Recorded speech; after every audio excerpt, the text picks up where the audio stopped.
a river rushing to the sea, and I'll follow you wherever you go. Baby, try me.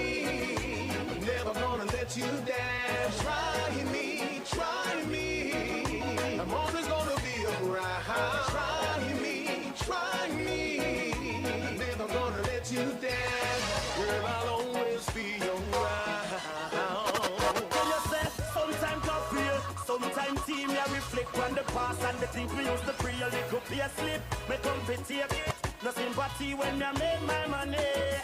Me no care who my grab granny old bag. Fees up me thick and now me start feel glad it was a thing change. And a king James free couple page now me start feel change. Cause it's never too late. It's never too late. There is always on time. Your words change my life. It's never too late. It's never too late. There is always on time. Your words change my life. King Stars Entertainment DJs. Higher Limit Entertainment DJ Carlos, the champion boy.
How far we're apart. Yeah, the beat of a drum, I got the feeling, girl. The timing got you well caught. Yeah, we got the beat from start, no matter how them talk. And I tell we just not gonna last. Girl, call my beat your beat when we get together. Why beat #1 on the chart? Girl, if you listen when me talk, yeah, the light in my dark. Loving keep on rising. And if you go walk down the path, yalla, you a keep the spark. That's how we keep vibing. Girl, you make a fire ignite in my brain every night. You and me colliding. Girl, you know what you are when me want. Have to talk me, have to chant. And I got nothing hiding. I tell you every beat of your heart, you know I feel it, girl. No matter how far we're apart. Yeah, and every beat of a drum, I got you feeling, girl. The timing got you well caught. Yeah, we got the beat from start, no matter how them talk. And I tell me, say we just not gonna last. Girl, call my DJ beat when we get together. Why beat #1 on the chart? Girl, anytime I call you or me text, girl, you know what happens next. Girl, come put it on me. Girl, you know you love it when we flex. Good music where we make.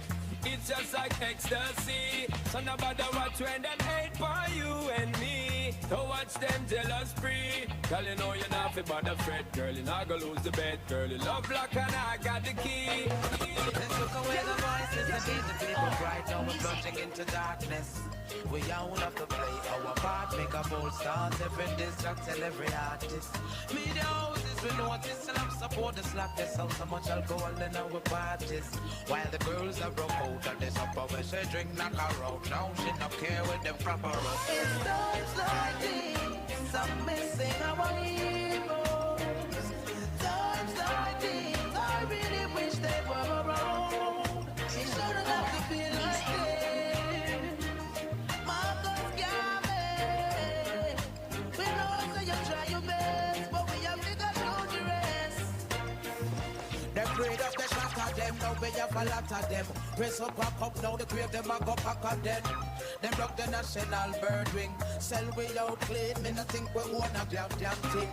Jam rock why we giving in to the trick where them a trick we from the beginning. Parents in need to wake up from the slumber, release with children, blood them is running. It's times like these I'm missing our heroes. Music.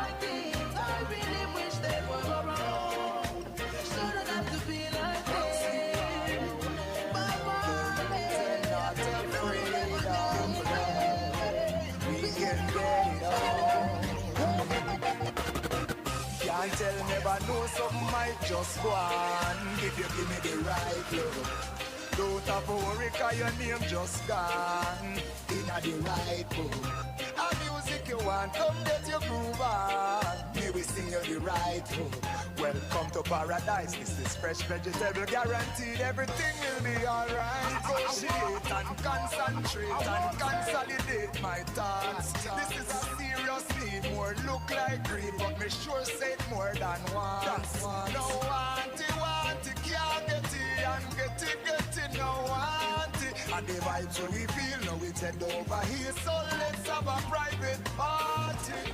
You could be my soldier without uniform, fighting in my army of love. Once you are aware, know the rules and not afraid of love, we can get it on. Even when I'm miles away, yeah. You know you'll always be my lady. Even when you're miles away, yeah. You know you'll always be my baby. I'm far away, my dear, longing to hold you near. The thoughts of you are on my mind, I'm missing you all the time. It's you I'm longing for, wanna be where you are. Even when we're far apart, girl, you're in my heart. Even when I'm miles away, yeah. You know you'll always be my lady. Even when you're miles away, miles away, DJ Carlos in the mix. you know you'll always be my baby. Me get a daughter now, so me have to think smarter now. It means that me just think constructive.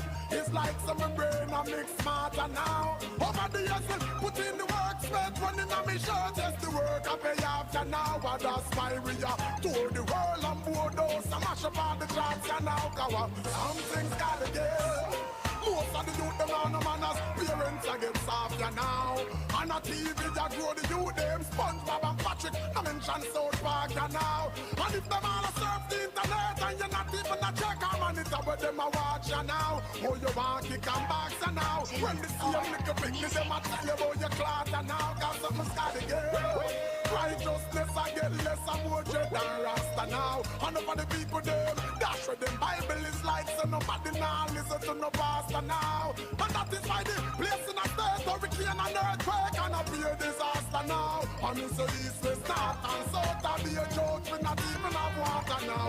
Check 1 2 1 2 check 1 2 1 2. You have to watch your life got to do. Cause someone's gotta get Mic test DJ 1 Carlos 2 in the mix. 1 DJ 2. Carlos in the mix. DJ Mic Carlos test in the 1 2.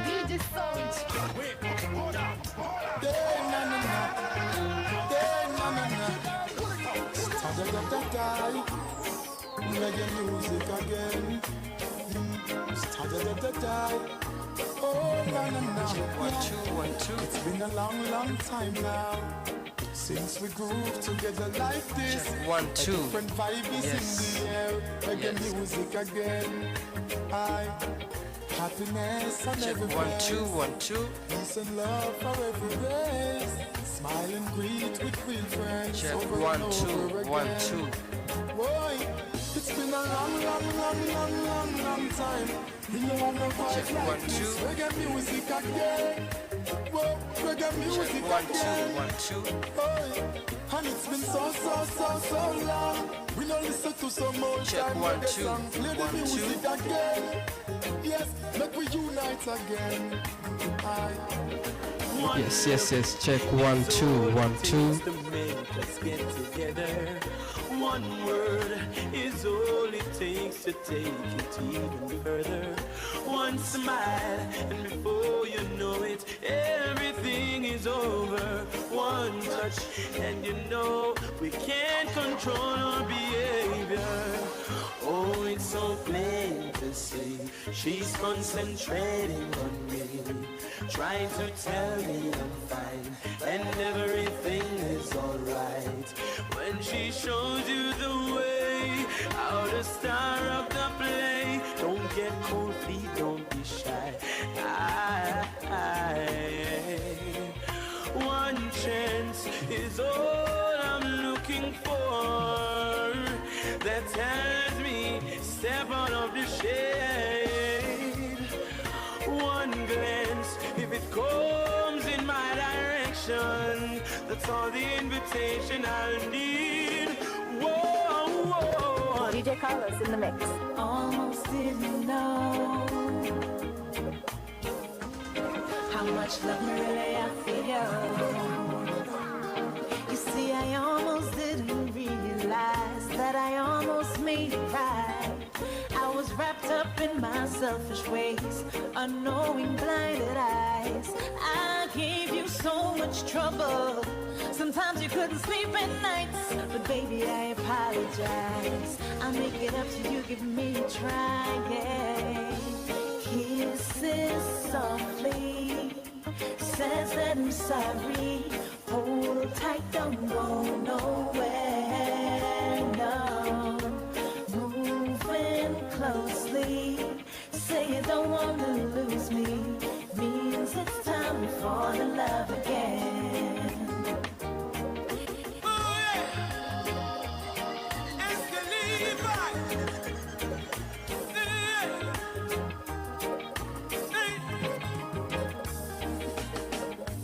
Living my life in the factory, the pay is not satisfactory. Boss man, don't stop watch me. Father God help me, I would love to win the lottery. Living my life in the factory, the pay is not satisfactory. Boss man, don't stop watch me. Father God help me, I would not mind win the lottery. Start 9 to finish 5 o'clock. Good morning, everybody. This is the room for ladies. And every day me pray the cash my number would have play back. Hello, good morning, everybody. I take my break now, me foot them weak and me hand them a shake now. I've been working from morning, tired and weak and me can't stop yawning. Even drunk could take break on Sunday, but it seems there is no rest for me. Okay. Hello, good morning, everybody. Hello, good morning, everybody. Thank you. Sorry for interrupting the conversations. I invite the panelists to the podium, and we will be starting in a few minutes. Thank you.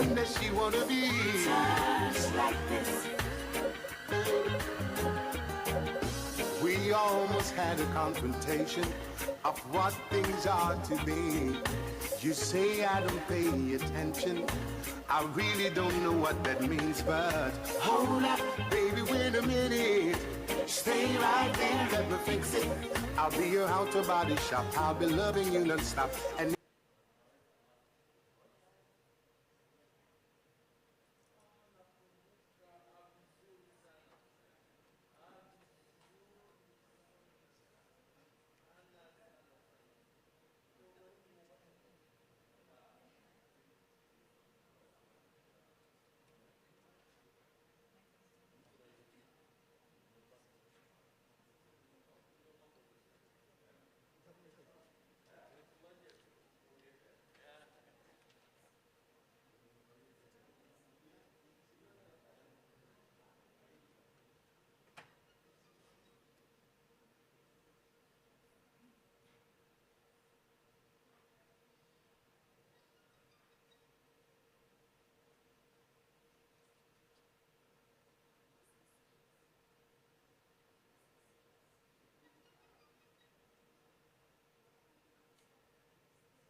Good morning, everybody.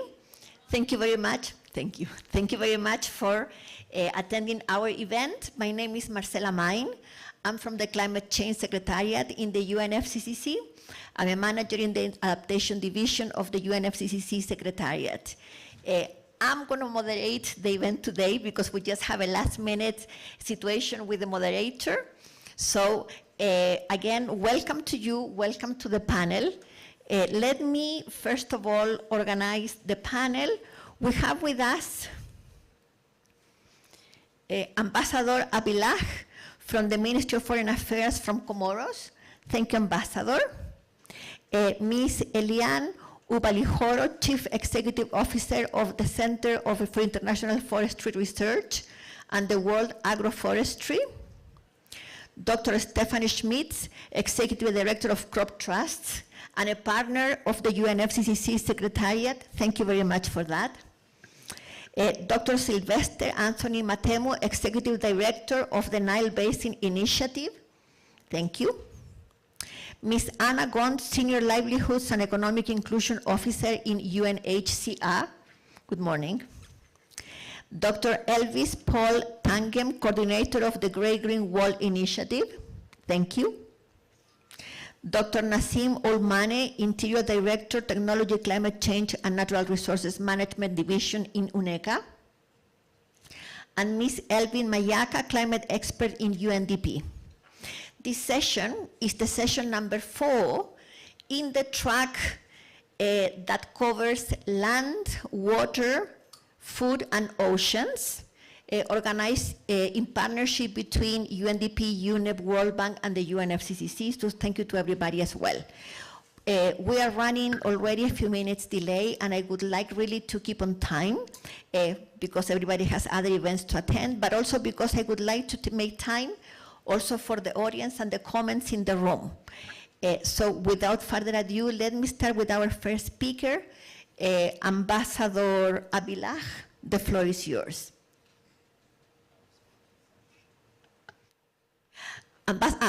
Thank you. The ambassador will speak in French, so if you need translation, the devices are in the back. Ambassador.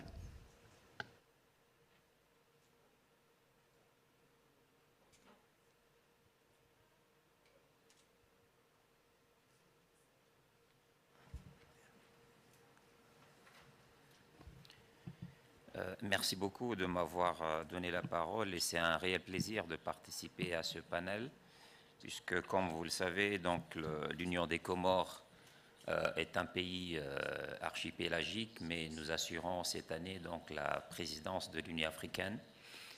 Et lorsque le président Azali Assoumani, président de l'Union des Comores, a été investi à cette mission, il a inscrit les questions liées à l'économie bleue et aux spécificités des États insulaires et côtiers d'Afrique au cœur de son mandat. Donc c'est un réel plaisir vraiment de participer à ce panel pour vous partager mon point de vue, le point de vue de mon pays sur cette thématique. L'Union des Comores, comme vous le savez, et comme tous les autres pays insulaires de l'océan Indien, est vulnérable aux changements climatiques globaux. Or, les pays de la région ne figurent pas parmi les pays classés au haut degré d'émission des gaz à effet de serre.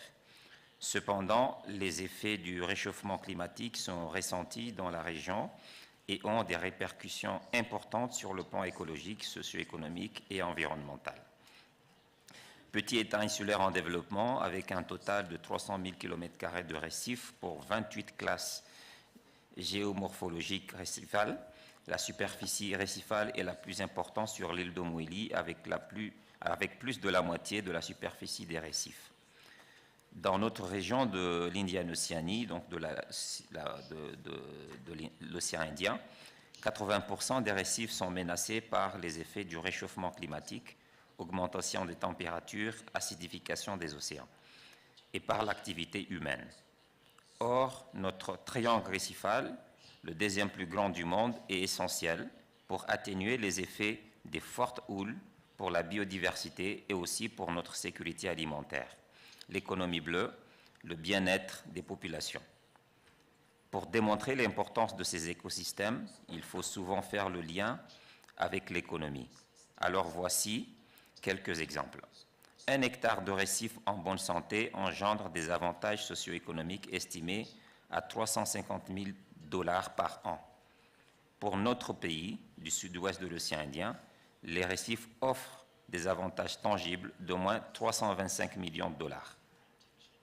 Les principaux défis que le pays, l'Union des Comores, fait face sont la sécurité en mer pour les biens et les personnes, la gestion durable des ressources transfrontalières, les chocs climatiques et la pêche illicite. Les principales possibilités que le pays peut s'appuyer pour intensifier sa collaboration transfrontalière dans la gestion des ressources et des écosystèmes sont l'établissement d'un réseau connecté de paysages marins et côtiers générateurs et inclusifs sur le continent, le développement d'une économie bleue génératrice et durable qui bénéficie directement aux communautés insulaires et côtières d'Afrique, ainsi que la promotion de l'économie circulaire en mobilisant acteurs publics et surtout les entrepreneurs. Capitaliser les réseaux et initiatives existantes, notamment dans les domaines de la restauration côtière, de la recherche scientifique ou encore de la réduction des risques, notamment au travers de la Commission de l'océan Indien, COI, qui anime une coopération régionale diversifiée sur les enjeux insulaires et collabore activement avec les réseaux comme le secrétariat du Convention de Nairobi ou encore le WAYOMSA. Sur la sécurité maritime, nous avons l'opportunité de consolider, approfondir et rendre pleinement opérationnelle une architecture d'échange d'informations et coordination opérationnelle et collaboration avec la COI, les centres régionaux et l'ensemble des acteurs. Cette architecture participe aussi à la prévention et à la réduction des risques de pollution en mer. La mise en place des mécanismes de financement innovants en assurant la prise en compte de la multiplicité des vulnérabilités dans les processus de refonte de l'architecture financière internationale. La Grande Muraille Bleue et la création d'un panel de haut niveau pour impulser le développement d'une économie bleue génératrice qui bénéficie directement aux communautés insulaires et côtières. Je vous remercie.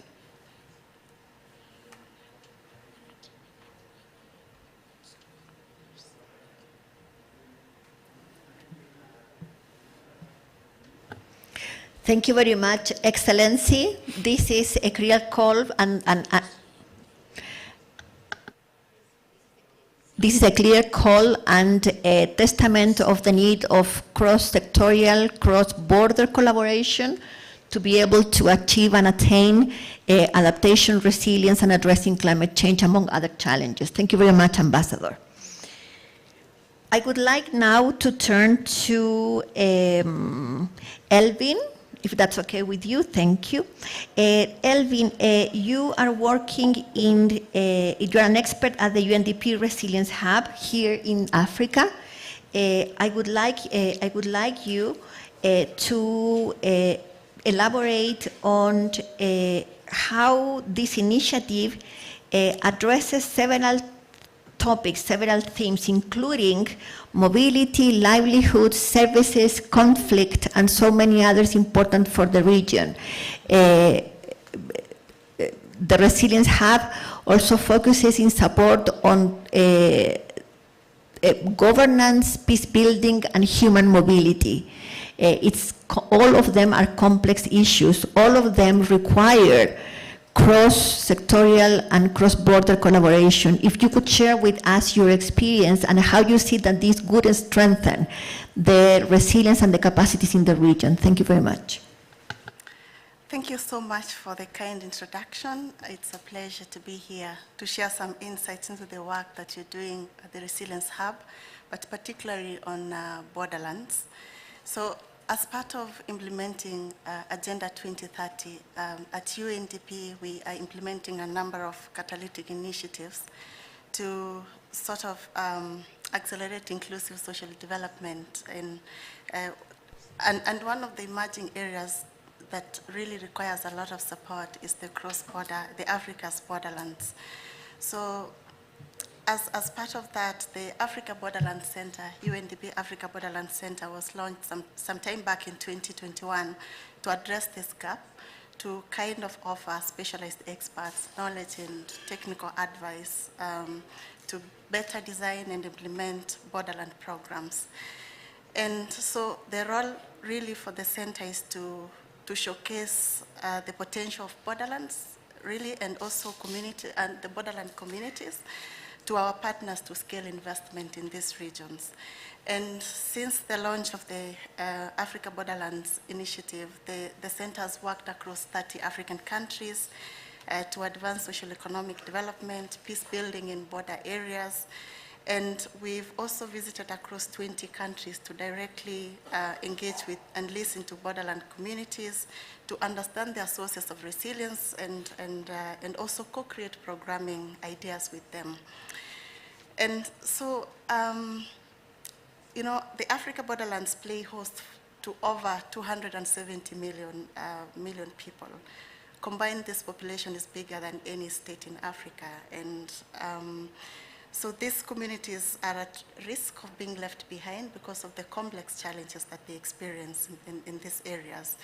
And so I will quickly highlight some of the examples of our work that we're doing in the Africa borderland regions. So we recently launched, we recently conducted a study on promise, peril, and resilience, basically to collect the voices of agro-pastoralist communities to better understand their sources of resilience in their countries, in 8 countries in Africa. In the Western Africa, we looked at Mali, Niger, Burkina Faso, and Nigeria, and in Eastern Africa, Kenya, Uganda, South Sudan, and Ethiopia. So the communities, what came out clearly from these studies, that the communities that we interviewed, they indicated that climate change is considered one of the biggest risks, more than conflict, more than insecurities. And the agro-pastoralists also perceived climate change as a major source of poverty, as a major source of conflicts and insecurity in the borderland areas, in the case study countries. And in relation to this, mobility in these areas has been a central pastoralist strategy to managing risks and also to responding to uncertainties, particularly in the Horn and the Sahel region. And so this report also showed that mobility is fundamental and dynamic to these communities, and the communities consider this as a safe movement across the borders as a strategy to cope with vulnerability and also to benefit from opportunities that come with improved livelihoods. And we know that the border areas are also characterized with a lot of conflicts and insecurities because of the nature, the nature of the activities in these areas. And they're also impacted by conflicts, which comes in border. So there's need for community conflict and security management mechanisms to also compensate for limited governance led to conflict mitigation measures. And a quick example of another separate study on community resilience in the Horn, with case studies in Ethiopia, Kenya, and Somalia, where we also collect the voices of communities to try to understand how they build resilience, to inform programming, to kind of have a bottom-up approach in programming in these areas. So this also highlighted the perspective of the communities in conflict management, the perspective of communities in understanding the drivers of vulnerability in the border areas, in these areas.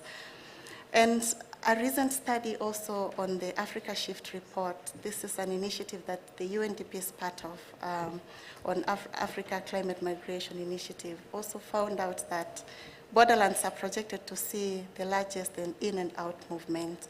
And due to climate change, there are mobility hotspots for this case, and they also need urgent investment in adaptation funding to accelerate SDGs in borderland areas. So there are quite a number of interventions. We also recently launched an innovation challenge to access finance for informal cross-border trade, working in 4 border pairs. This was in Zambia and Zimbabwe, South Sudan and Sudan, Mali and Niger. And so what the key takeaway from this work was that there is need to also improve the uptake of technology, to move from the conventional way of trade and move to digital way of trading, to diversify the livelihoods of the people that live in border areas, and to also improve business to capitalize on the cross-border trade between the border areas, and there's also potential to market expansion and uptake of products across the borders. And one of the initiatives as well on the Sahel Trade for Peace program, an integrated program in Niger, the borders of Niger, Mali. This basically links the livelihood interventions and facilitate trade in these border areas, and also facilitate peace building and capacity for entrepreneurs in the border areas of Mali, Niger, and Burkina Faso to support the value chain and livelihoods. And we recently also covered some work funded by CEDA on borderlands development program in Kenya, Uganda, Mali. And what really came out in this as well is that there is need to also have some sort of cross-border, water distribution system, value chain, improving improving the value chains, agricultural value chain in the border areas, and also we held a number of peace-building dialogues within the border areas because of the conflicts, cross-border conflicts and ethnic conflicts within these border areas. And so to mention that the center in the past 2 years since its launch has achieved notably quite a number of results. And the quite notable one was the Trade for Peace in Goma region, and the Innovation Challenge, which improved access to finance to informal cross-border trade. Because of time, I will stop there and back to you. Thanks. Elvin, thank you very much for your insights. Definitely the work that we all do around border areas would require a different approach to collaboration. Thanks for pointing out these experiences. And I would like to dive a little bit in a couple of specific experiences also in the region. This talks about the Nile Basin Initiative and the Great Green Wall Initiative. I will start with Sylvester. Please, if you could in a few minutes also elaborate on your experience on how a different approach to collaboration could help in these cases. Thank you very much. Moderator, thank you very much indeed. I come from Nile Basin. Nile Basin is an intergovernmental organization established in 1999 by 10 countries, member countries. And the basin size is 3.2 million square kilometers. And it has a population of more than 272. But important thing here to underline is that the basin is a very complex one in terms of hydrology. It has two weather extremes. The upstream where most of the water is generated, but the downstream where the coefficient is 0.2. The runoff is totally zero. So this is the issue here, and that can just take you. When you talk of climate change impact, then you can experience that. You can correlate that. From the word go, why the countries decided to establish such kind of an institution is because of the challenges. Because there is no cooperation without the trigger point, is because there are challenges. First of all, population growth. The impacts of climate change, of which we started to experience, floods and droughts to the extreme. Definitely now the population growth encroached to the wetlands, and we have, in the basin, we have is the second largest wetland in the world. It's the second to Pantal in South America. and the Sud is the second. Now, from all of this, what does Nile do?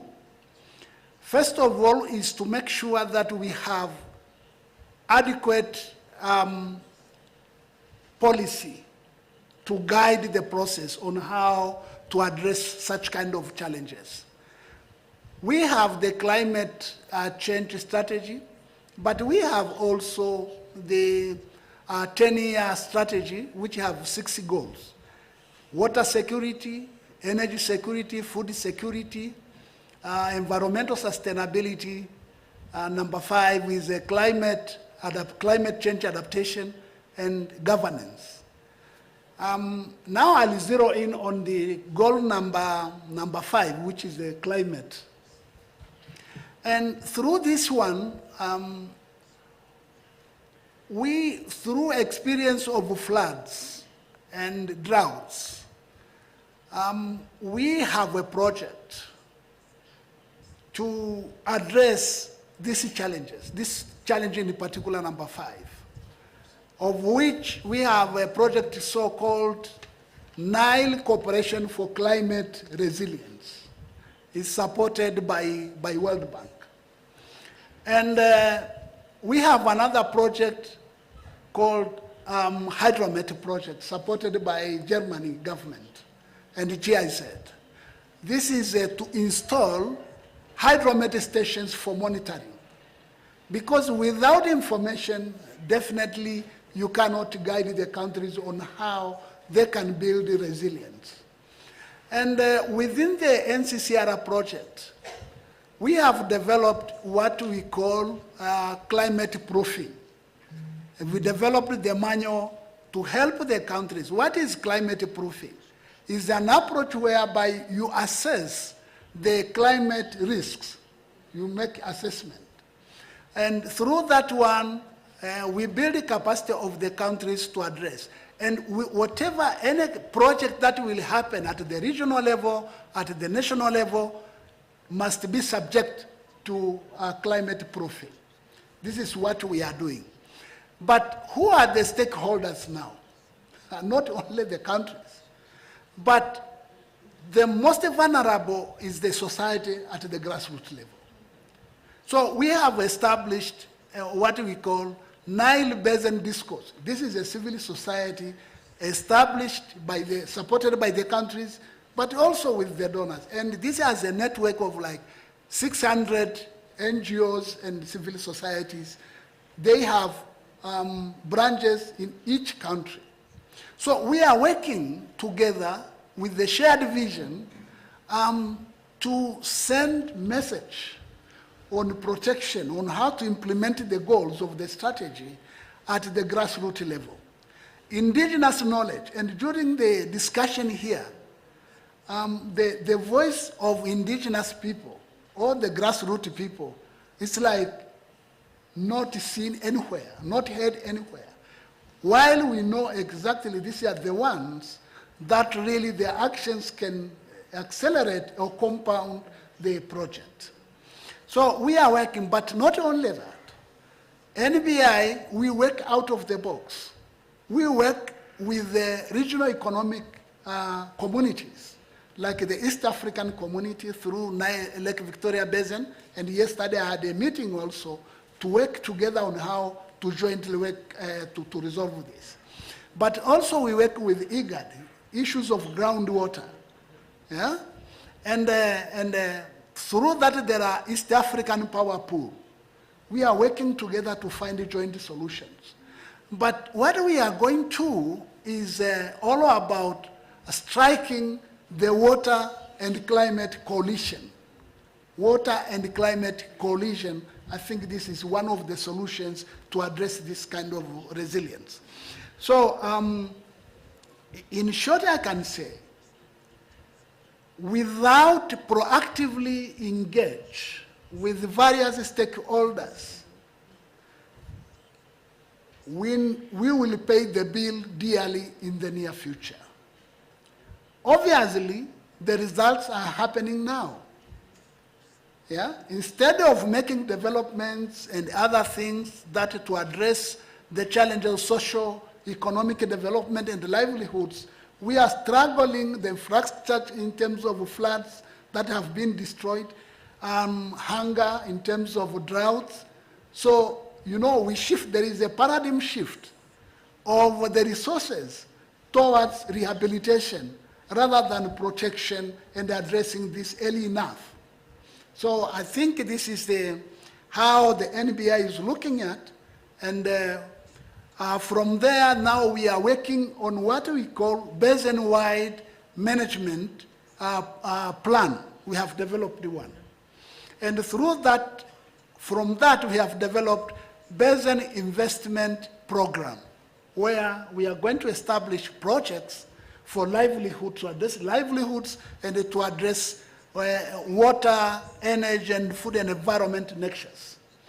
And through this kind of collaboration, definitely resources are required. Not only to develop the projects, but also to strengthen the civil society activities on the ground. And this has been long overdue without any support, assuming the policymakers can solve all the problems, which is wrong. It must be bottom-up rather than top-bottom approach. And all projects now must be subject to climate proofing, any investment project, and this is mandatory to the countries. When I say we develop these policy documents, it is not the secretariat as secretariat. It is adopted and approved by all countries in totality. So the issue of implementation for us is to monitor and raise a flag all the time that I think this is a shared responsibility. Climate change is here. Yeah? In 2 decades, our actions, now we are paying the price of what we did for the last 200 years. So let me stop there. Thank you.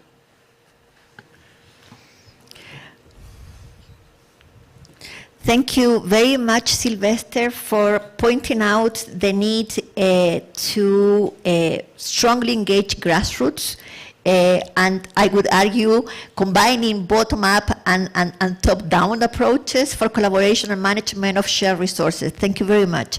Let us move now to the Great Green Wall Initiative, and I invite Elvis also to share the experience. Yes, thank you. Yes, thank you very much, and thank you for this opportunity. At least I'm able to meet my sister here. We've not met since she was appointed as a CEO.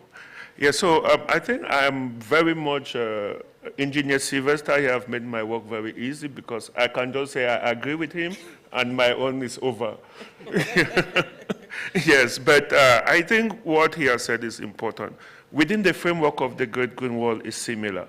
If, in terms of background, the Great Green Wall was created because of the need for urgent action on extreme climatic conditions in the Sahel, the Sahara, and currently in the other dry lands of the continent, which is 60% dry. So it was due to the need, and that was very important. The second aspect of the Great Green Wall that is important to note is that it started as a very high-level policy and political response.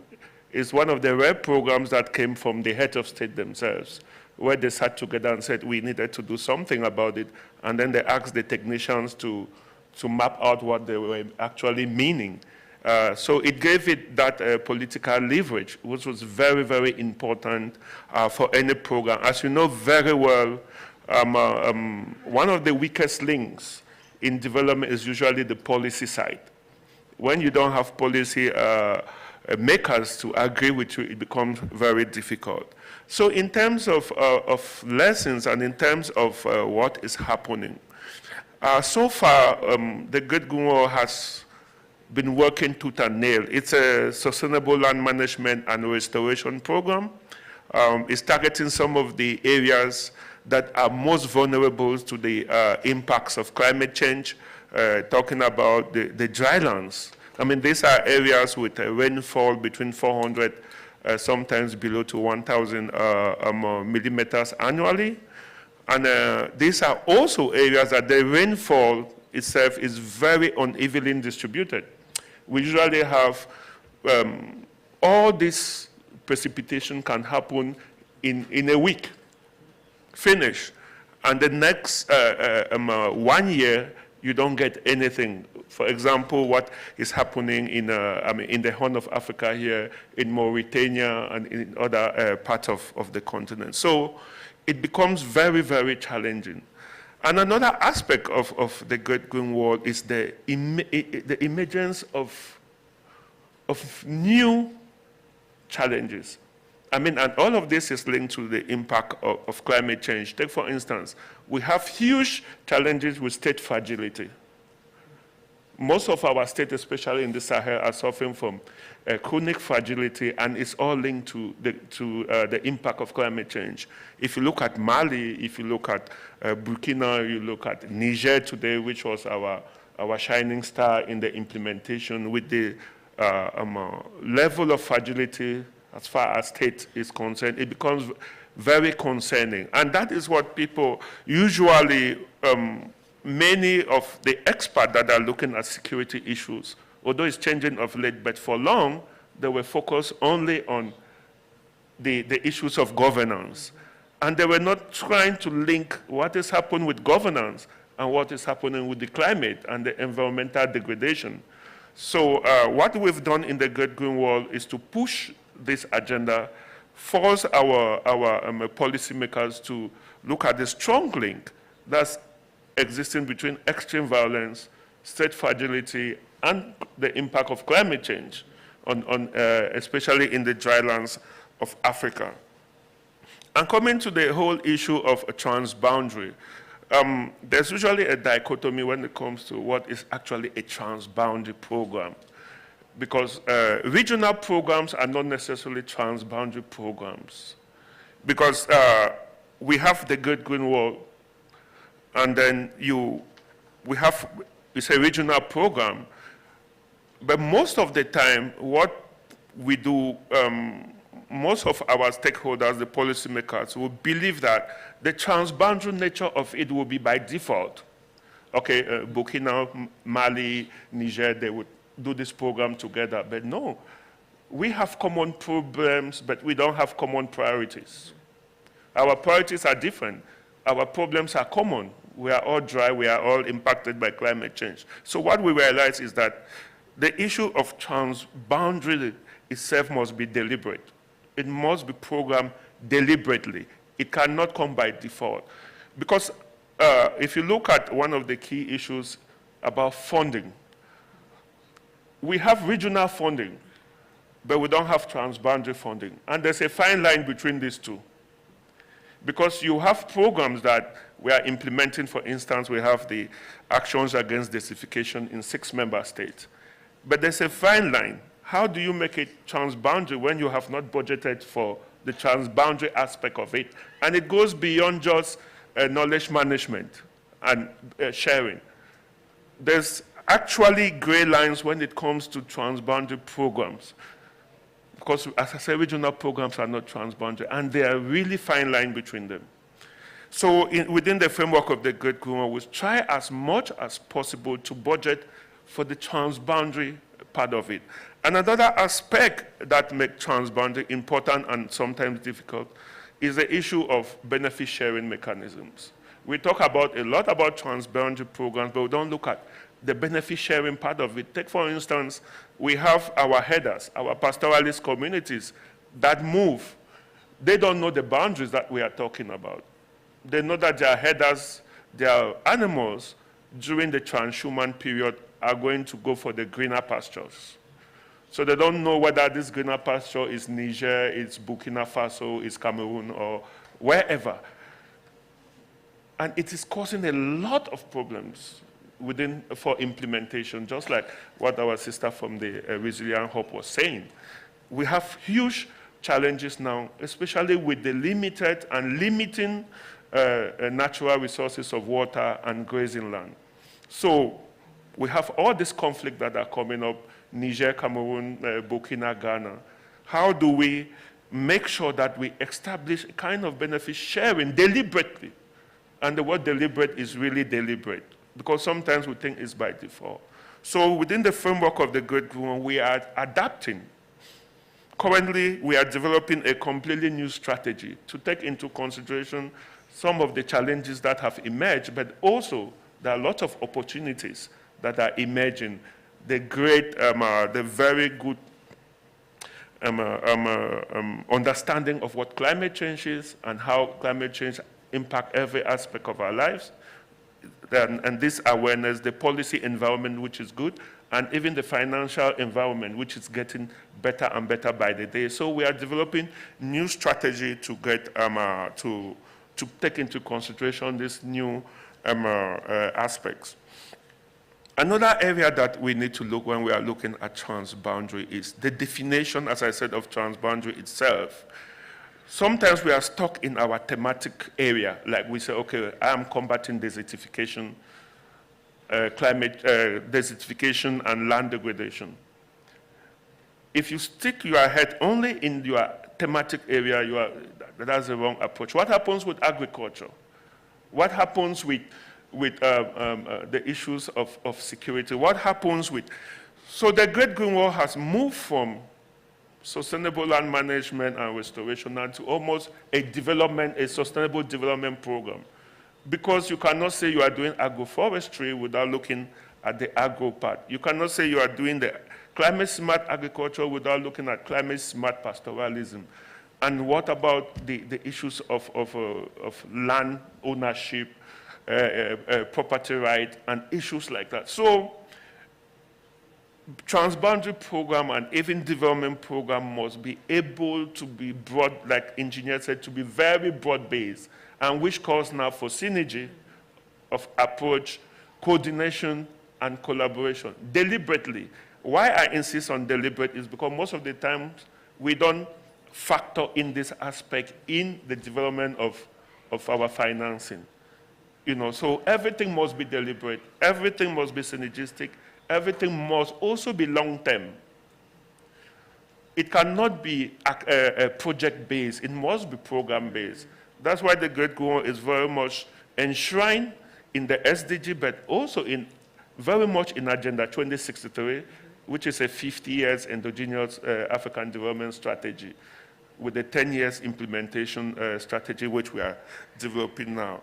So I think on that, these are just to share some of the aspects of the Great Green Wall, and I hope we will have a few seconds again to talk more on that. Thank you very much. Thank you, Elvin. Very interesting. We have heard already not only the experiences, but if I can put it this way, I mean, we are looking into collaborative approaches because we're responding to a need, right? While we see in the practice that actually it should be, and I'm going to quote you on that, a deliberate approach of addressing management of shared resources, challenges that go beyond the national borders, but also I think that we, through these conversations, for example, can definitely identify enormous potential when the collaboration, when the cooperation comes up front in the strategy for resources management, for addressing climate change impacts, for addressing peace-building initiatives, cross-border trade, etc., etc. We are going to hear in a few minutes other experiences a little bit out of this realm of conversation. For example, around frontier technologies, protection of biodiversity, food production, food security, where we also see collaboration across actors, across borders, across sectors. But before that, I will invite two comments from the floor so that then we keep running in the event, but please bear with me. I'll invite only two comments and then we'll come back to other questions or reflections. Anybody in the room would like to participate in the conversation? panel, okay, these two already, first come, first serve. We have Mike here on the corridor. If you come back, ladies first, that would be my approach, and then the gentleman. Thank you. Good morning, everyone. Thank you very much for this session. It's really interesting. My name is Teresa Res. I work with a small local organization here in Kenya, the Children Peace Initiative. We work with pastoral communities in the North Rift Valley region here in Kenya. So it's not really transboundary in a national sense, but we work with ethnic communities, so Pokot and El Chamos, so we have similar conflicts. I would like to make a comment on the issue of reaching grassroots level, top down or bottom up. And you mentioned that you would suggest both, right? We need bottom up, and we need top down. But I'm stand to be corrected. No, I totally agree. I just, working on the grassroots level, I noticed that there's a huge gap in practice. And, since I'm here on this this summit, a lot of sessions figure out, okay, we need to consider grassroots level more, But what I'm missing are, how do we do that? Like, there's ideas and there's suggestions, but from the practice, I can tell you that very little of the top-down decisions really reach the grassroots level, and at the same time, the grassroots level very rarely reaches up to the national level, or even here, big organizations. Also, I feel like, I think there's a big gap, and we need to really search for practical solutions on how to address this gap. One idea would also be, maybe next time we have a summit like this, why not include one person working on a grassroots level in a session like this?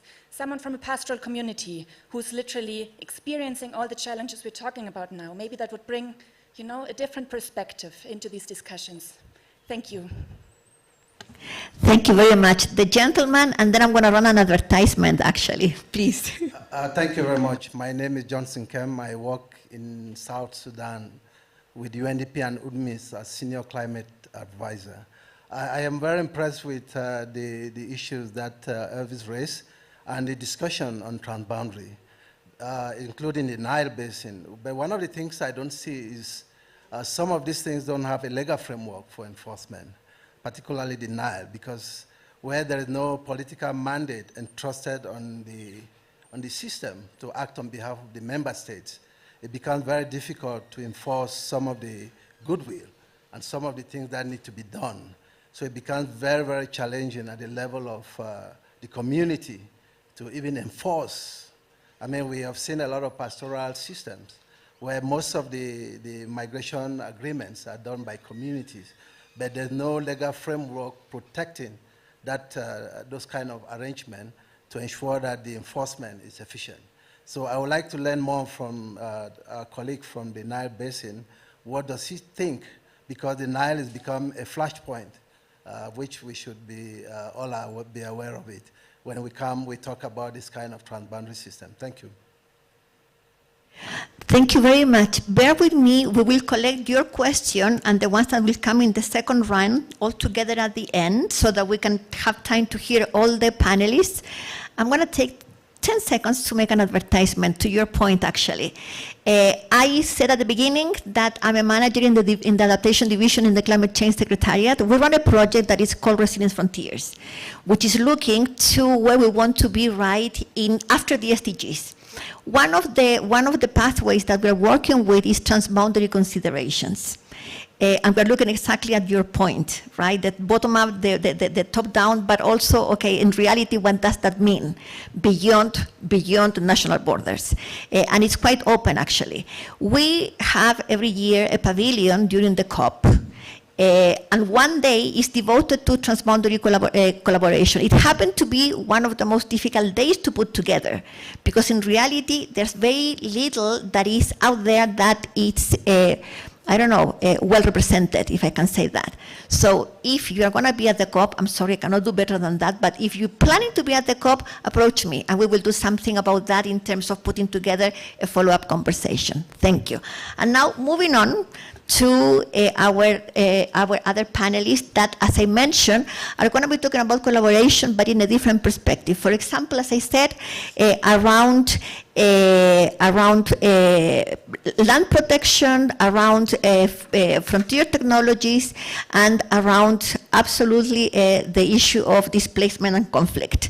So three different perspectives, but all from the point of view of let's try to work on cooperation, collaboration in a, what did we say, in a deliberate manner and not as a reaction to a need. So first, can I invite Eliane to talk about your experience and how you see the potential of collaboration to achieve the objectives in addressing impacts, including climate change? Thank you. Thank you. I'm aware of time, and so I will try and speed us up a bit. So in partnership with government, grassroots, and global agencies like the FAO, we harness the power of trees and improve soil fertility and enhance biodiversity and provide additional income sources for local communities at C4 ICRAF. So we've been around for, at ICRAF for 45 years and C4 for 30 years. So our motto is trees, people, and planet. And so what sets apart our strategic use is that we use the combination of satellite data, citizen science, and GIS mapping and data analytics to pinpoint the most suitable areas for reforestation and closely monitor project progress. So there are two case studies I wanted to share. One is the Yangambi landscape, and the other one is the Regreening Africa work that we've been engaging. And so what's really interesting for us is that we see technology powered by local rooted approaches ensure efficiency and data-driven decision-making. This means that our data, tools, and information are generated in a way that is valuable and useful to farmers across the Sahel. So we currently have data that has taken over 100,000 farmers using the Regreening Africa app to improve their restoration efforts and also expand this work in the coming years. What we see as really critical is maximizing our impact requires that stakeholders engage in collaborative efforts to go beyond project scope that has been discussed already. Timeline or funding window. We need long-term transformative action that really engages local policies, market incentives, so that communities have the ownership and capacity to become champions in resource management. We also really see the really critical need to embrace technology. And so one of the things we see that is really critical, for example, in another landscape we're working on, in the Yangambi landscape in DR Congo, where we're working in the area of about 200,000 people, but that serve the Kisangani city close by that really has effects on millions of other people. And so what we see is working across value chains is a really critical step, and engaging locals in terms of entrepreneurship that harness nature-based solutions is really about localizing solutions that will have long-term impact on communities. And so that idea of how do we build peace, we really see engaging technology, engaging community, working bottom up and top down, and really ensuring that there is information flow to really harness collective intelligence towards achieving our goals collectively together. Thank you very much. Brilliant, not only from the point of view of time management, but also I like this reflection about, working across value chains. That also looks into livelihoods and communities, and I think that it shows how practical, how real this conversation is. May I now turn to Professor Schmitz from Crop Trust, as I mentioned, one of the partners of the UNFCCC, working on frontier technologies, protection of biodiversity and food security, I would argue. Stefan, you have the floor. Yeah. Thank you very much. The Crop Trust is an international organization working on the conservation of plant genetic resources, the conservation of crop diversity, and making sure that this diversity is being made available for use. We are the only international organization in this sphere mandated really to do this.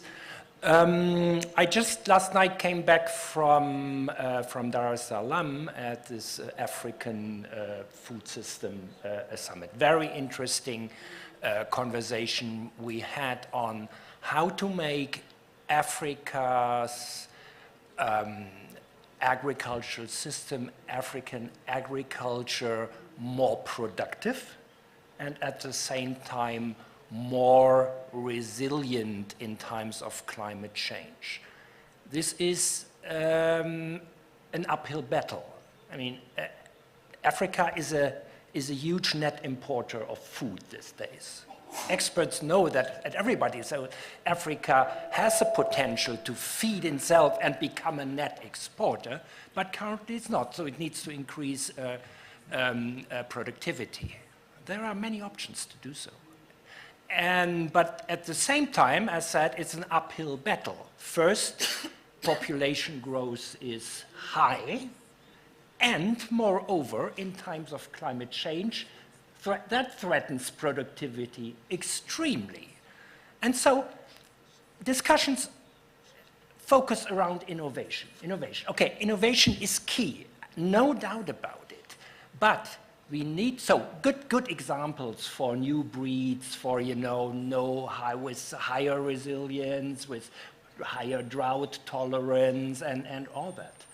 But at the same time, I think we need to make sure that we do not lose our public goods. Yeah? Only if we can draw on our existing global and regional public goods. And crop diversity is a public good. We need to make sure to conserve it. Conservation is the new innovation. It is the basis for everything. You need it, you need to conserve it and make it available for breeders and farmers for new varieties, and to make it available, bring existing diversity back to farmers directly. There are more than 100 so-called neglected and underutilized crops in Africa. No one scientist has ever worked to improve those neglected and underutilized crops. We need to do more on this. Yeah? So we need to conserve. And I think what we are doing is we bring seed banks around the world together and moderate this process to it. And for example, with a Great Green Wall, looking forward to cooperation and see, what can we add to this, this initiative? Yeah, landscape restoration, reversing soil degradation, planting the right species at the right place. All that is related to plant genetic resources. And taking that just as an example where this cross-sectoral and cross-boundary cooperation is deeply needed. And so I'm happy to be here and be part of that great debate. Thank you very much. Thank you. Thank you very much, Dr. Schmitz. This is another example, as I mentioned, and on the value of cross-collaboration to save public goods. Last but not least at all, let me also invite Anna to share with the audience the experiences that in UNHCR, please. Thank you. I'm going to take you on a slightly different journey with a little bit more numbers and definitions. I just think UNHCR and refugees are a little bit of a less known term. I think we often kind of confound terms. We spoke a lot about human mobility, but I just wanted to help us sharpen the definitions a little bit and kind of raise the plight of refugees as a particular vulnerable group within the mobility discourse. We have unfortunately reached a very sad number, particularly triggered recently by the Ukraine crisis, but also the new Sudan displacement that affects the region very strongly, and many, many others just in the recent years. So we are now at 108.4 million refugees and forcibly displaced people worldwide. The number is obviously continuously increasing. But let me first kind of define with you what is a refugee. Maybe first of all, we don't speak about climate refugees, unfortunately. That's due to the fact that our refugee definition is coming from 1951, and I'm going to just read it out to you, permit me, just so we are aware in the future about where we're going with the term refugee. So the 1951 Convention defines rights, but also international standards for protection that member states have subscribed to, and it defines our work. So the Refugee Convention defines refugees as someone who is unable or unwilling to return to the country of origin to a well-funded fear of being persecuted for reasons of race, religion, nationality, membership of a social group, or a political opinion. In addition, UNHCR also supports very strongly internally displaced populations. Again, they need to be forcibly displaced. However, we of course acknowledge climate as an important trigger, but at the moment the research goes for us into the direction of using climate as an accelerator of displacement and obviously then an aggravator afterwards. Let me take you now a little bit further into the continent. Africa is home to over 40 million forcibly displaced people, among them over 8 million refugees. Obviously, fragility, conflict, and displacement have always transboundary implications for us, or at least almost,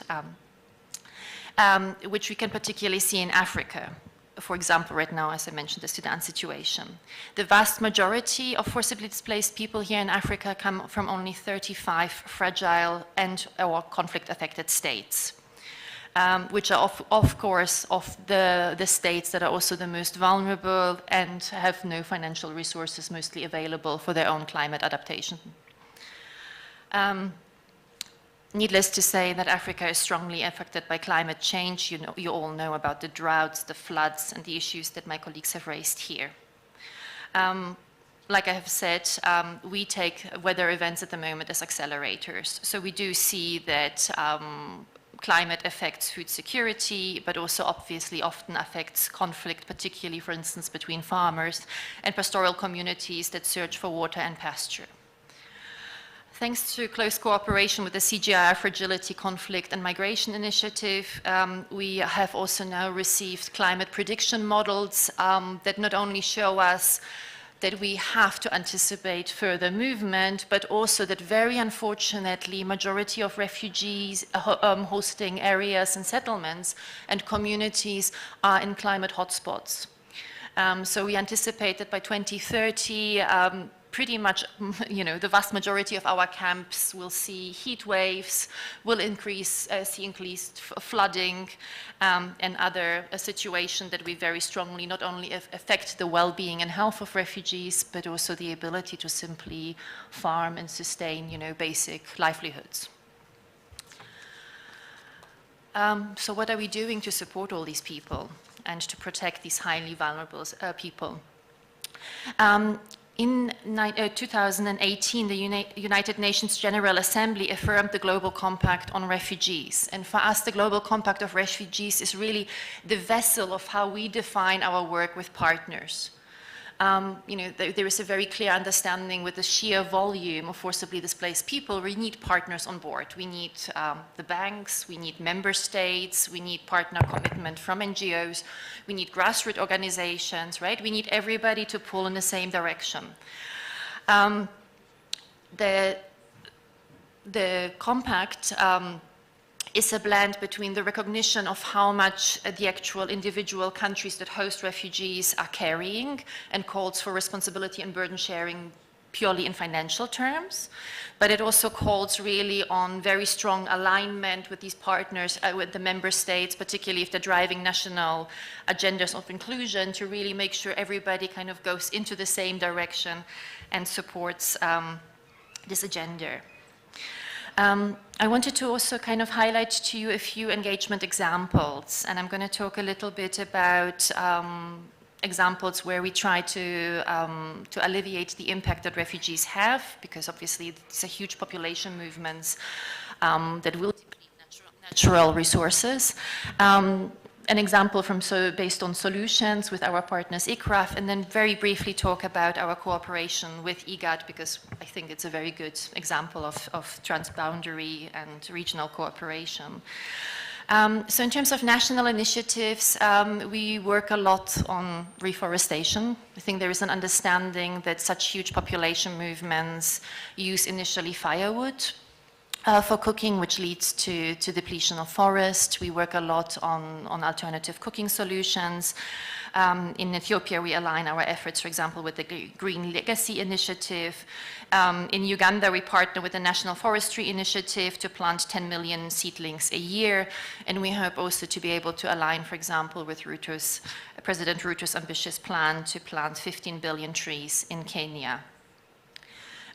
We also have a close working relationship with C4ICRAF and are particularly fond to see their engagement in the refugee hosting landscape programs, where they not only provide vital research, but they also give us really hands-on solutions in very dry areas. So for example, in Kakuma Kalobey, they just have developed a very simple but wonderful program where they used wastewater that we anyway have to bring into the camp, because I mean it's a completely dry area, to then plant seedling of indigenous trees, to plant fruit trees, but also to help people kitchen garden. And the initiative is really spreading. Refugees are seeing the benefits. People start selling the goods onwards. It triggers livelihoods. And we hope, obviously, to see more of such initiatives. Another partnership, and now more in the regional and the policy space, is with IGAD. The IGAD region hosts itself 4.5 million refugees and asylum seekers and over 12 million people internally displaced by conflict and violence. We have a very close long-term working relationship with IGAD that for us started a lot around the Nairobi process and the Nairobi Declaration 2017 that was dealing with the Somali caseload, with the huge Somali displacement. But since then, IGAD has broadened their definition and are working generally on refugee issues. We work closely with them on specific technical areas, such as the Kampala Declaration on Jobs and Livelihoods, but recently also had the pleasure to exchange with IGAD on the new refugee management policy, and we're glad to say that there is a great interest to have a strong climate component within it, looking into natural resource management, early warning systems, and other aspects. We are also partnering with IGAD with regards to research. So we have recently, together with IGAD and IOM, launched a joint project and a report in looking into addressing drivers and facilitating safe and orderly regular migration in the context of disaster and climate change in the region, and research specifically looking at the Mandera Triangle, looking at this delicate balance between who will start being defined as a refugee and where are people just transboundary and temporary crossing borders. This research has shown us that this migration particularly affects women. We have seen that women who usually are most responsible for smaller livestock, chicken and so forth, are the ones who lose first to the livelihoods and are particularly affected. We are also currently working with IGAD to develop a climate adaptation strategy in that region that will have a strong climate mobility component and will look at climate security embedded in that strategy. I'll stop here with the examples and I close just with a plea to you, please. We really hope that with this Africa Climate Week and Summit and in the lead up to COP28, we would like to see more donors, development actors and IFIs to include forcibly displaced people in their agendas, in their projects, in your daily thinking. We also hope that you will join us for the Global Compact on Refugee, for the annual, for the Global Refugee Forum, which is an expression of the Global Compact on Refugees that we hold every 4 years, and it will happen this December. We see already member states pledging against the global multi-stakeholder climate pledge, and we really hope that a lot of you will align with what the member states are pledging in terms of your programming to include refugees. And we hope that you help us raising 500 million that we're trying to mobilize now for climate action for these forcibly displaced people. Thank you.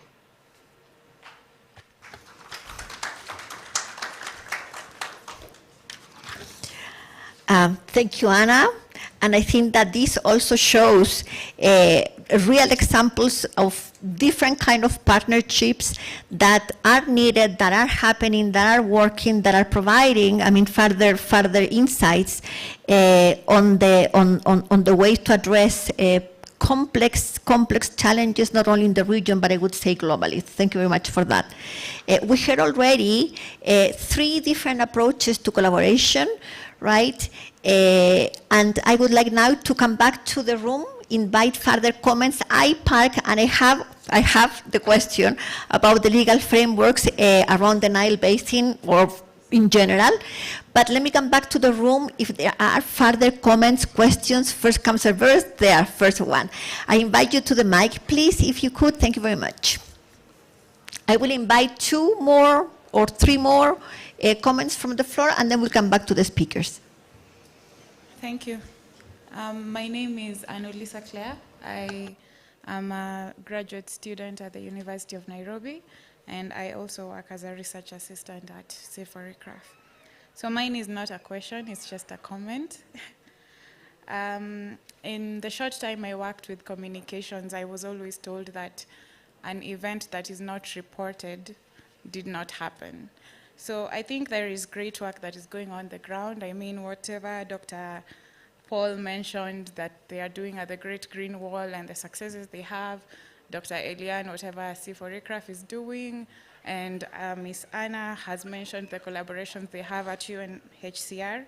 So I would urge us to scale up these solutions and report them, make them visible through the various communication channels. And I think once we have that, once people know what's going on, they will have that hope to even do more. So thank you. Thank you very much for pointing that out. Anybody in the room would like to join us in any comments or questions? Please.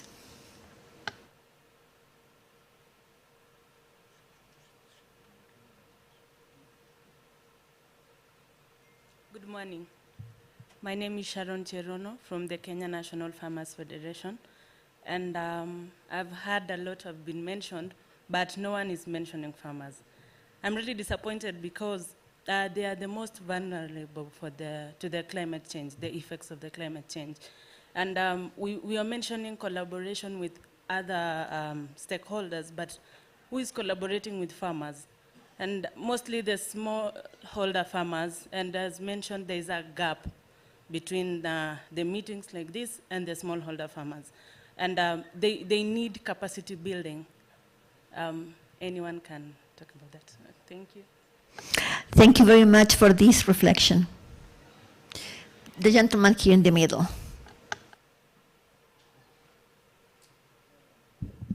Good morning. I'm Paul Ekwar. I work for Wetlands International. And we work in Turkana County, the border of Ethiopia and Kenya. In water, we are looking at the nexus between peace, water, and security.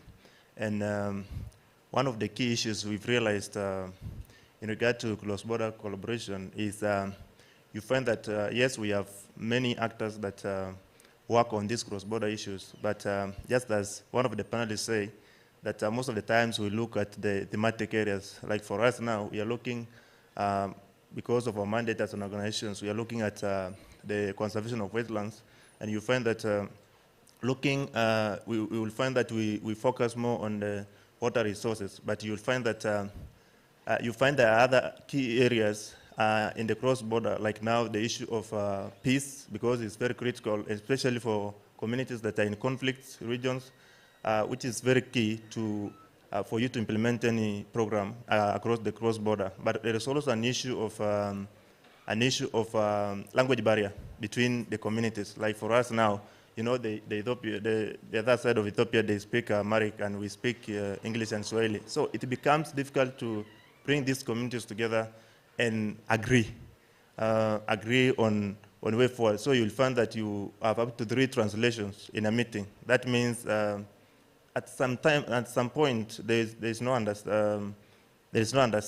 Then you find also that yes, stakeholders develop programs with different objectives, which of course do not bring all these holistic approach into consideration. So I would like us to, maybe the panelists to maybe you can suggest practical solution on how we can bring all this as we forge forward, as we look forward or promote collaboration in the cross-border. How do we bring all these programs together? How do we co-create together with the communities, and so that we have practical solutions for these cross-border communities, because it is a very great opportunity for both communities to benefit. But also, how do we involve the, these grassroots organizations, not organizations, but communities, because you realize that even these guys we invite to our meetings, to community dialogues, you find that there are guys who sit in town,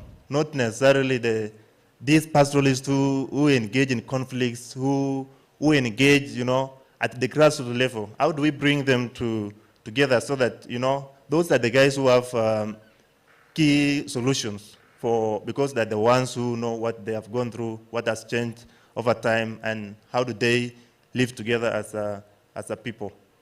Thank you. Thank you very much. I will invite now to the panelists. I'm going to give you each 1.5 minutes max to come back with reflections to comments.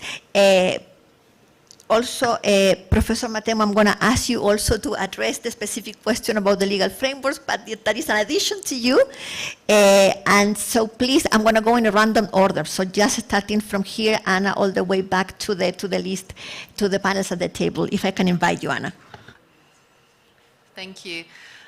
Maybe just speaking very briefly to your topic of localization and working with grassroots. I think for us it's a slightly, again, a slightly different group, because we often try to obviously work a lot with refugee-led organizations or hosting community-led organizations. I think it's a topic that we very strongly acknowledge. UNHCR is driving now a strong localization agenda. What we are seeing, and we held recently, well, 2 years ago, a refugee forum on that topic, we really see that that the issue was raised by local communities to get assistance also from NGOs in formalizing, in getting themselves established, in understanding also how to fundraise.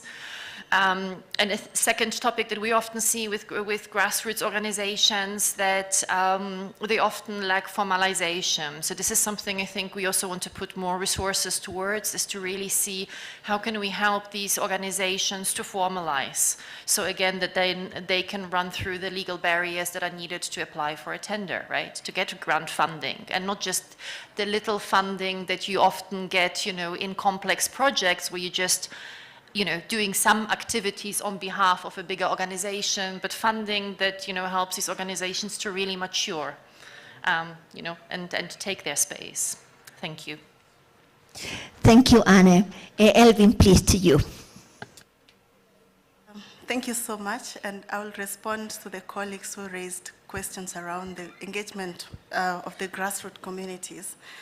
At UNDP Resilience Hub, we recently had engagement with communities in Ethiopia, Somalia, and Kenya. And what came out clear is that communities now want to be recognized as partners in resilience building rather than beneficiaries of interventions or resilience projects. And so what this means is that then we co-create projects, collect their voices, and involve them and involve this in programming and decision making. I'll also respond to a colleague who raised the question on the Mandera, on the work that they're doing on the Mandera Triangle. So my response to this could be to prioritize a regional lens in addressing the needs of border communities. This is because we're working across countries, Ethiopia, Kenya, and Somalia. So this means then it will bring a regional integration lens to expand the range of stakeholders that you're working with in the borderland areas, including groups like agro-pastoralist communities, because this area is also characterized by pastoralism, including the cross-border trade communities and civil societies. Thanks, and over. Thank you, Dr. Schmitz. Thank you, yes. I couldn't agree more with this remark, this comment on the need to link up with farmers and take farmers center stage. That goes without saying. Farmers without sustainable and resilient livelihood are running a high risk become a refugee sooner or later. Yeah, that's just one part of the problem. And as I said before, what we are doing ultimately when making sure that crop diversity is conserved is to bring this diversity to farmers as one important means to improve their livelihood, to make them more resilient against all kinds of shocks. Yeah, not just climate shock becoming more important, but you made that very clear. There are many other shocks as well, political, social, economic shocks, and so. So it's a lot about farmers. Yeah, we need to take them center stage. So thanks for that remark, and we are, I think we do our best to make that happen. Thank you. Thank you. Ambassador?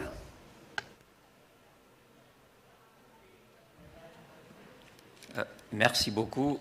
Je n'ai pas eu de questions relatives aux océans, mais j'aimerais revenir sur un point qui me semble important sur le cas des océans et surtout de l'économie bleue. C'est celui donc de la sécurité maritime. Parce que les îles du sud-ouest de l'océan Indien sont non seulement exposées aux effets directs des changements climatiques avec la montée des eaux, mais nous sommes également exposés aux différents phénomènes de pillage et de pêche illicite. Donc, les pays du sud-ouest de l'océan Indien, notamment ceux membres de la Commission de l'océan Indien, avec certains pays côtiers, notamment la Tanzanie, le Kenya et le Mozambique, nous avons signé des accords de coopération maritime pour promouvoir justement la sécurité maritime, parce que vous le savez également, la zone du sud-ouest de l'océan Indien, c'est une zone où beaucoup de pétroliers passent. Nous avons à peu près 5000 pétroliers qui passent dans la zone. Donc nous sommes également exposés au risque de déversement des hydrocarbures. Donc avec l'appui de l'Union européenne, nous avons mis en place un cadre de sécurité maritime pour pouvoir justement parer à toute éventualité, notamment, vous le savez, à quelques kilomètres des Comores, nous avons donc un phénomène au Mozambique sur les chebabs qui sont en train de sévir donc la région. Et donc, tous ces phénomènes-là ont fait que la sécurité maritime est un axe, mais vraiment important, dans la coopération régionale. Merci. Merci beaucoup. Engineer Matemu, please. Thank you very much. I have a specific question to answer, but let me say that the previous speakers, what they have said, are relevant to what we are doing. In the Nile Basin, in terms of food security, I have mentioned the goals, all of them, we are talking across the board. Let me mention that the Nile Basin is a secretariat coordinating countries. So it's not a sovereign state. It's a regional institution. And the countries are Burundi, Democratic Republic of Congo, Ethiopia, Egypt, Kenya, South Sudan, Rwanda, Tanzania, and Uganda. Those are the countries. I mentioned this purposely so that you understand the geography. These are sovereign states. Now, the issue of South Sudan, in terms of enforcement, that is a very powerful word. You cannot enforce any country or sovereignty have jurisdiction over the other sovereignty. And we are not, we are coordinating. What we did, we always implement the decisions of the countries when they agree on how to move forward. Now, the structures at the national level really need to take this down to the communities. So this is what. But what we have created platforms for engagement. Yes, we haven't done much enough because of the thin or the size of the resource envelope. This is the the problem. And in terms of how we can do things differently to address together what is around us now, collaboration, cooperation is very important. But not necessarily that in the name of cooperation, we have effective cooperation. We need to know to differentiate between effective, in what we say, transboundary water cooperation. Is that cooperation effective or not? Because you can cooperate and you cause more problems. You cause more problems. So, and within the basin, we have fragile countries, we have the poorest countries, the economies are not the same. So all of these are very complex. So my brother from Southeast Sudan, I was there, I know the whole country, like 8 states are under floods.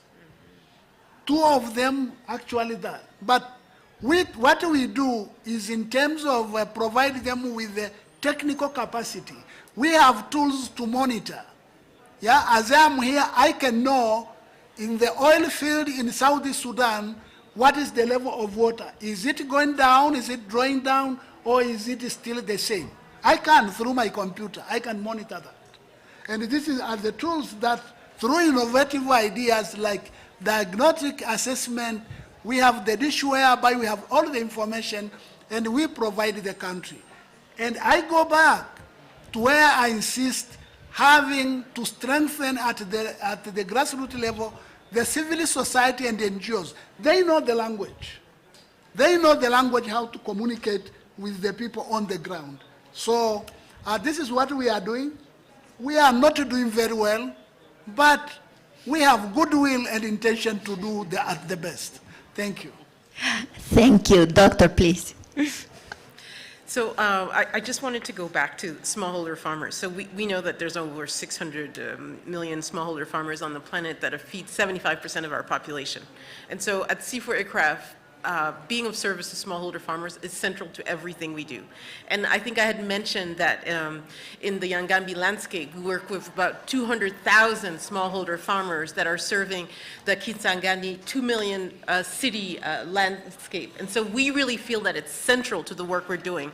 And if I look at the Regreening Africa project, we're working in Ethiopia, Ghana, Kenya, Mali, Niger, Rwanda, Senegal, and Somalia. And this is 1 million hectares, and we're serving the livelihoods of 500,000 smallholder farmers. And we are working with them around citizen science to incorporate their knowledge in our application so that we have farmers as co-creating partners in terms of the knowledge and science we're integrating in the Regreening Africa app. So it's central to the work we're doing, and I think given the time constraints we had, I wanted to keep it as short as possible, but just wanted to mention that smallholder farmers are central to everything we do because they are the most critical stewards for planting trees outside of forests and creating needed corridors to preserve, restore indigenous trees around the world. So they're central to actually having the live gene banks we need to ensure we have the biodiversity to preserve the diversity of trees we have around the world. Thank you. Actually, small farmers are central to so many other things too, right? And finally, Dr. Tangen, please. Yes, so thank you. I think I agree with all what they have said. But just to add that, as recommendation, the first is the need to adapt to the reality, especially the changing reality of climate. We talk a lot about climate migration, very important. But we were discussing yesterday with our brother from South Sudan. He said, how do we deal with those people who migrate and they become permanent residents because of climate? We don't have frameworks for that.